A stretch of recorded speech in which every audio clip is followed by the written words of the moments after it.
खुलुमबाय गोजोन फुंबिलिनि गासिबो बड'लेण्ड बुब्लिनि अनसाय बरायग्रोबाय 20 सेप्तेम्बर बुधबारनि फान्जामुथिखौ फरायथिनो लादों आंखिलिखा फान्जामुथिनि गिबियाव दं मेष राशि दिनै नोंथांनि साना गाज्रि दिनै माखौबा साननानै नोंथाङा जागोन नोंथांनि साना दिनै दाहाजों बारलांगोन वृष राशि गोसोआव माबा मोनसे मोननो लुबैगोन जोबनाय नङा माबा मोनसे रावबो माबा मोनसे राशि नोंथांनि जिउआव दिनै गोजोन फैगोन माबा मोनसे गोजोन मोनगोन नोंथाङा जा जायगायाव बेरायो बेयावनो गोजोन कर्कट राशि नोंथांखौ दिनै सोरबाया मेगन सागोन नोंथांनि मोजां खामानिखौ नोंथाङा साजागोन नोंथांनाव दिनैनि सानाव साया जोबनाय नङा सिंह राशि नोंथाङा दिनै गुबुनजों जागोन माबा मोनसे दाय गोनां खामानि मावफ्लांनो हागौ दाय गोनां खामानि मावनायजोंनो नोंथाङा कन्या राशि दिनै नोंथाङा सोरनिफ्रायबा माबा मोनसे मुवा मोननो हागोन मोजां खामानि मावनायनि थाखाय सोरबाफोर माबा मोनसे मुवा होनो हागोन तुला राशि नोंथांनाव दिनै गोबां गिनाय फैगोन माबा मोनसे खामानि मावनो थांनायावबो नोंथांनि गोसोआव गिनाय फैगोन गिनायजोंनो नोंथाङा दिनै खामानि मावफुंनो हानाय नङा वृश्चिक राशि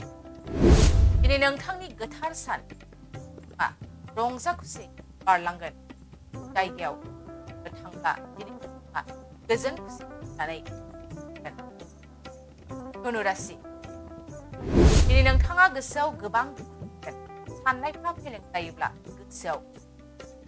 लुबैनायफोरखौ माब्ला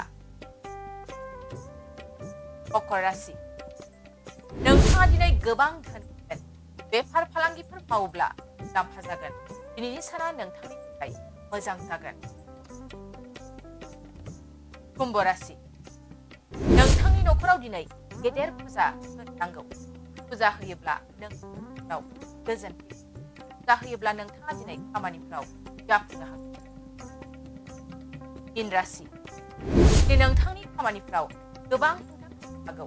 माबा मोनसे खामानि मावनो थाङोब्ला नोंथांनाव हेंथा फैगोन नोंथांनि दिनै गाज्रि जानो हागौ दिनै सानसेनि राशि फरायथिनायाबो एसेनोसै आसा खालामो नोंथांनि मोजाङै मोजां थाङो बड'लेण्ड बुब्लि नखरनिफ्राय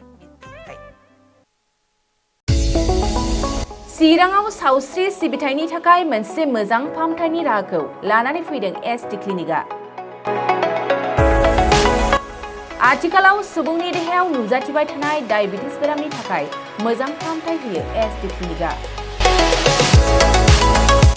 चिरां जिल्लानि SBI काजलगाव ब्रान्चनि लांगोनायाव फसंनाय एसटी क्लिनिकआव डायबिटिस बेरामनि अनगायैबो फाहामथाय होबावगोन लिभारनि जेंना आरो माखासे सरासनस्रा बेमारफोर बे एसटी क्लिनिकआव डायबिटिस बेरामनि फाहामथायखौ होगोन जर'खा फाहामगिरि डक्टर समिक देबा नोंथांमोना फुं आरो मोनाबिलि समावबो बे क्लिनिकआव फाहामथाय लानो हागोन डक्टर लेबरेटरि मुलि ECG सिबिथायनि खाबुफोरखौ बे एसटी क्लिनिकआव मोनजोबगोन जुदि एसटी क्लिनिकआव रायजो राजाफ्रा गाव गावनि देहायारि जेंनाखौ फाहामथाय लानोबा नैबे मबाइल नम्बर 7002293924 एबा